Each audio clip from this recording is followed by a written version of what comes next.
Hai mayam ngasi do ano mathen pulai mayam do ngasi mayam kara ina gasi video se kara upload to khara theng re mayam ora bo yate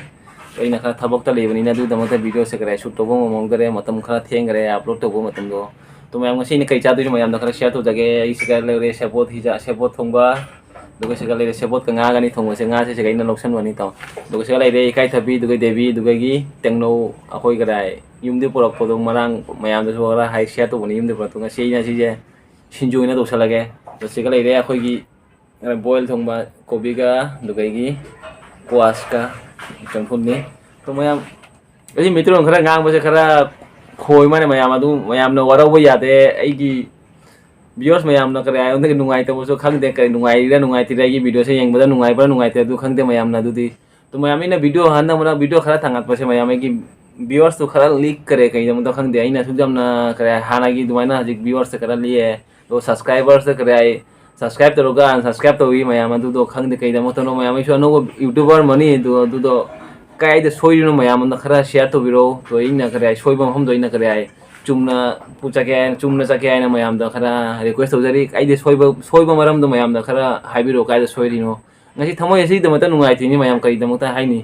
sudam na kare ai wara ga sudam video thangala ga subscribe to ga subscribe to rusale du gi ai na kare ai video thama thangal pa video da ina sumai na kala mayam gi support hongi se ji support se kare phang dere ji down hoire to mayam kai da mata problem na kai da sali no kai da soiri no mayam du khara onda explain to ro dugai on the comment da khara mayam hai biro kai dai gi soi ri noi na to mayam video sa hora gya du to sangani video se na ta di yam ngang le di mejo sangani to mayam ai ji ai nei kai thabi ga dugai gi kare tengno ga dugai devi ga kare sinju to dunia ji mayam ai ji to lage otonga su se le re to su kai morok su lo re to mayam ai ji to sa lage je thum su pro bani mayam ai na mitron ngang se khara di soi bani mayam na kare ai khara chumna aina khangna viewers te kaya ai viewers mayam de khara khangmone aina mitro ngang sei tabni to anobo viewers la di mayam na sum khara support to view gi mitro ngang se khara koi jai kai tamu ma panda lei lak pani na mayam ai yesu yamna mitro se ngang su jamna khara heite ai tare du mayam na sum support to view aina video thangal ba tha ma makhai da phare mayam ai gi sujam na experience leite khara youtube maram da to mayam na sukjam na nungsi piri se ahoi na khum nungsi pi waina mayam na edu thaga chari mayam na gi jamang ta support do tani aina du khali mayam ngasi play se khra picture pi ai mathan tani na du damang ta sinju se yamna to mathan na cha bun du ni na mathan gi cha ba gi hisab to lo ro bani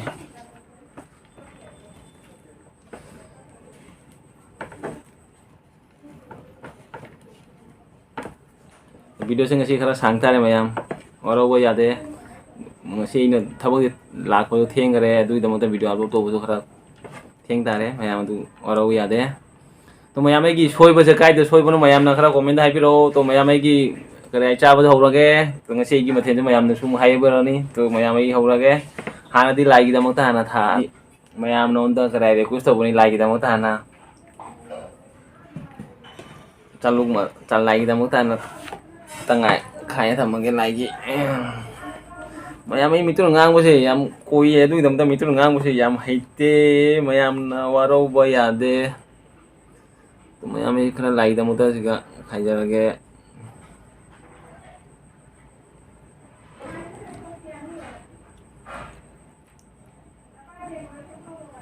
adu mayam haure saba madari like dam ta khai ra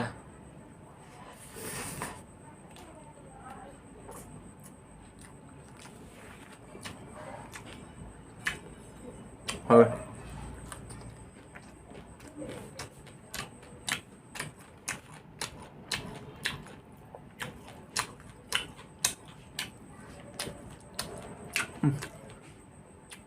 bây giờ chứ nga sẽ cái này mày làm thấy được nga sẽ cái này bây giờ nga là sẽ cái này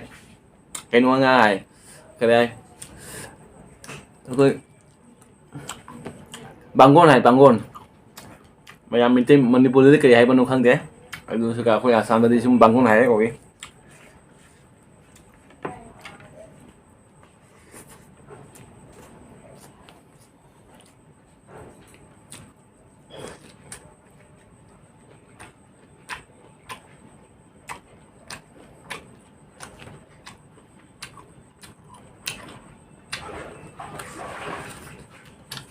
Hả?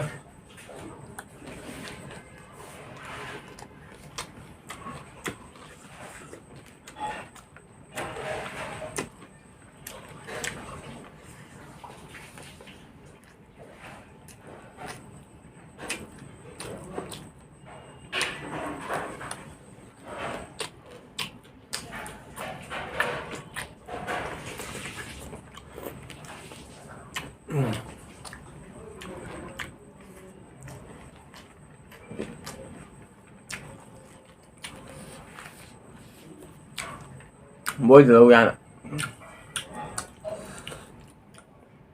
Ayam pami bôi. Mayam na kaya comment tuh hai deh kaya.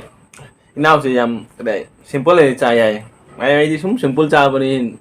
sanga di jam na. Cah deh toi na murah murah tuh nggak sanga say.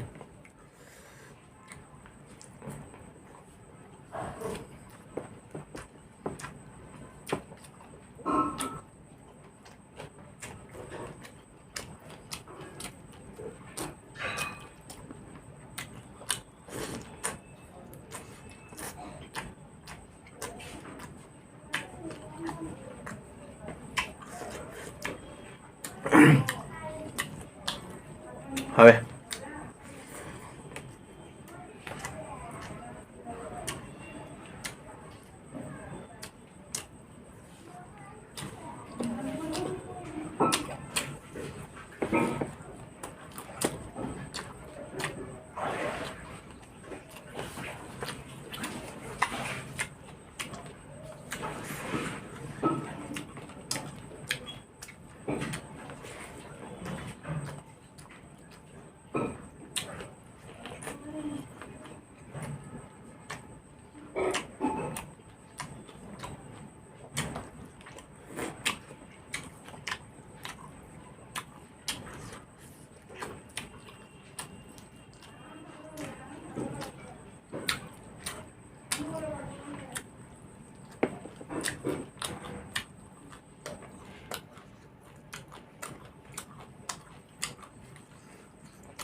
Yung 제법 니 양하we.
Thôi.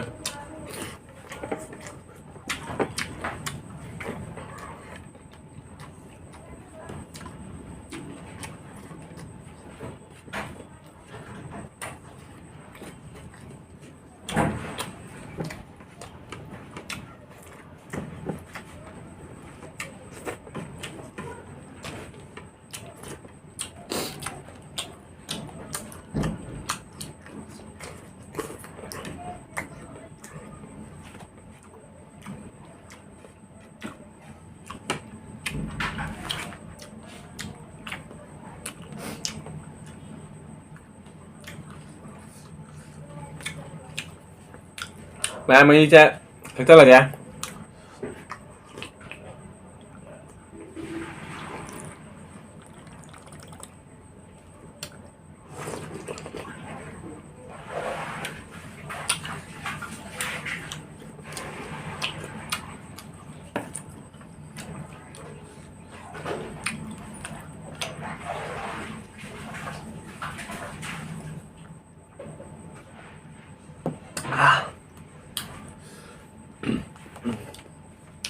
Ma'am, sao siya lo siya le?